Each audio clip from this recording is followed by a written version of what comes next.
آپ فرماتے ہیں کسی مزار پہ جاؤ تو اتنا نہیں جھکنا جتنا بندہ رکوع میں جاتے ہوئے جھکتا ہے. آپ کھڑے رہیں، فاتحہ شریف پڑھیں. اس زمانے کے اندر کچھ لوگ ایسے تھے کہ جو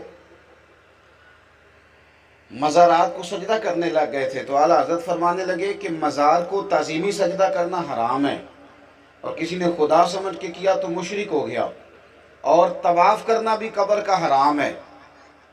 اعلیٰ حضرت فرماتے ہیں قبر پہ چادر ایک ڈالنی ہے، مزار پہ زیادہ نہیں ڈالنی. کتنی جی؟ تو جی ٹولا نہ لا رہی ہوندی ہے کہ ادھروں ایک پھر ادھروں ایک پھر ادھروں، بھئی ایک چادر. اعلیٰ حضرت فرماتے ہیں ایک چادر جائز ہے، ہاں پرانی ہو گئی، کہیں چلی گئی، پھٹ گئی، کچھ ہو گیا تو پھر دوسری چادر ڈالنی جائز ہے. دیکھو میں کیا بیان کر رہا ہوں، اس کو سمجھو. اعلیٰ حضرت بریلوی سے کسی نے پوچھا کہ قبر کے اوپر جا کے کوئی مٹھائی کوئی چیز قبر کے اوپر ڈال دیں جانوروں کے لیے. آپ کا نہیں مجھے پتا، لیکن میں نے دیکھا ہے کہ لوگ نا مسور کی دال لے جاتے ہیں قبرستان جا کے ڈالتے ہیں. تو اعلیٰ حضرت سے پوچھا کہ حضور یہ جائز ہے؟ آپ فرمانے لگے یہاں ڈالنے کا مقصد ہی کوئی نہیں، یہ کوئی رسم ہے. حضور پھر کیا کریں؟ فرمانے لگے یہی مسور کی دال لے جا کے یا جو چیز تم نے یہاں ڈالنی ہے وہ کسی غریب کو دو، وہ کھائے گا تو اللہ مرنے والے کو ثواب عطا کرے گا. تو وہ جو لوگوں میں قباحتیں پیدا ہو رہی تھی، مزار کو سجدہ نہیں کرنا، چادر ایک ڈالنی ہے، فرماتے ہیں 4 ہاتھ قبر سے دور کھڑے رہ کے فاتحہ پڑھنی، 4 ہاتھ دور، اور اللہ کی ذات کے بارے میں وہ لفظ بولنے ہیں جو اس کے شایان شان ہو. یہ اعلیٰ حضرت کی تعلیم ہے. اللہ، کچھ لوگ کہتے ہیں اللہ میاں کہتے ہیں نا، اللہ تے میاں بندے نو بھی آپ چھڑ دے لیں. اعلیٰ حضرت فاضل بریلوی سے پوچھا کہ اللہ کو میاں کہہ لیں، تو فرمانے لگے میاں کے 3 معنی، 2 معنی ٹھیک نہیں، ایک معنی ٹھیک ہے. تو آپ فرمانے لگے رب کے لیے وہ لفظ استعمال کرنا جس کے سارے مفاہیم ٹھیک ہو، اس کے سارے معنی ٹھیک. لہذا اللہ تعالیٰ کہو، اللہ جل جلالہ کہو، اللہ جل شانہ کہو، اللہ عز و جل کہو، لیکن اللہ میاں کہنے کی اجازت. اور میری باتوں کی سمجھ آ رہی ہے آپ کو؟ میں بڑی آسان کر کے باتیں کر رہا ہوں، آپ سمجھیں. تو ہم لوگوں نے یہ کرنا ہے کہ ہم نے یہ چیزیں سیکھنی ہے. اللہ میاں کہنے کیا ضرورت ہے؟ اللہ تعالیٰ کہیں، اللہ جل جلالہ کہیں، اللہ جل شانہ کہیں. اعلیٰ حضرت بریلوی سے کسی نے کہا کہ بزرگوں کی تصویریں بطور تبرک کے رکھ لیں گھر میں. میری بات پہ توجہ ہے آپ حضرات کی؟ آپ دیکھیں نا، فکر رضا بیان کرنی ہے تو صحیح کر کے کرنی ہے نا جی. بزرگوں کی تصویریں رکھ لیں گھر میں.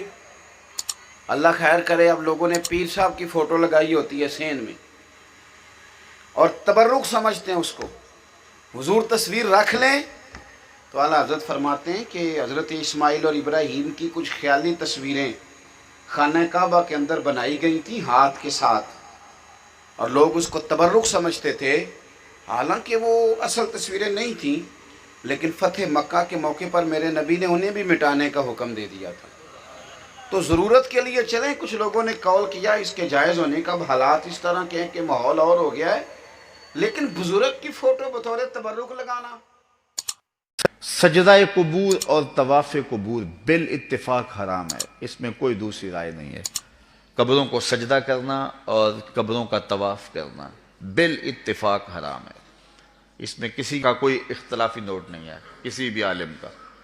اور تیسری چیز فرمایا کہ بوسہ قبور، اس میں اختلاف ہے، مختلف ہی ہے، لیکن احوط یہ ہے، احتیاط اسی میں ہے کہ نہ دیا جائے. یعنی قبروں کے بوسے کے بارے میں کچھ علماء قائل ہیں، کچھ علماء نہیں قائل، لیکن اعلیٰ حضرت فرماتے ہیں کہ دور موجود میں یہ ہے کہ احتیاط اسی میں ہے کہ بوسہ قبور نہ دیا جائے. لیکن فرمایا کہ اس کے باوجود بھی کچھ لوگوں کی خاص کیفیت ہوتی ہے، تو وہ مناسب حال ہوتا ہے تو فتویٰ اس حال کے مطابق ہوگا. اور اس کی دلیل، جنہوں نے قبروں کو چومنے کی دلیل لی ہے، انہوں نے حضرت ابو ایوب انصاری اور حضرت بلال بن رباح رضی اللہ تعالیٰ عنہ کا عمل لیا ہے. حضرت ابو ایوب انصاری حضور کے روضے پہ، حضور کی قبر پہ ایسے بازو پھیلا کے جو ہے وہ بوسے کر رہے تھے کہ مروان آیا تو اس نے دیکھا اور اس نے پوچھا کون ہے، اور اس کے لہجے میں کڑک تھی اور انداز یہ تھا کہ یہ کیا کر رہے ہو؟ تو جو شخص اس طرح قبر پہ لیٹا ہوا تھا اس نے سر اٹھایا، فائزہ ہوا شیخ ابو ایوب انصاری. تو سر اٹھانے والے حضرت ابو ایوب انصاری صحابی رسول تھے. تو مروان کی آنکھوں میں آنکھیں ڈال کے کہنے لگے میں کسی پتھر کو نہیں پوج رہا، اپنے آقا کی قبر کو چوم رہا. تو یہ دلیل انہوں نے لی ہے، لیکن یہ دلیل اس صورت میں بن رہی ہے کہ یہ ان کی خاص کیفیت تھی. تو اگر باپ کی قبر پہ، ماں کی قبر پہ بندہ جاتا ہے اور اس طرح بے خودی کی کیفیت ہو جاتی ہے تو وہاں اگر چوم لے تو حرج نہیں ہوگا. لیکن عمومی طور پہ اعلیٰ حضرت نے جو موقف دیا ہے کہ وہ مزارات پہ جائیں تو احوط یہ ہے کہ بوسہ نہ دیا جائے، چونکہ بوسہ دینے کے لیے آپ کو نیچے جھکنا پڑے گا، اور آپ بوسہ دے رہے ہوں گے تو کسی کو یہ گمان ہو سکتا ہے کہ یہ سجدہ کر رہا ہے.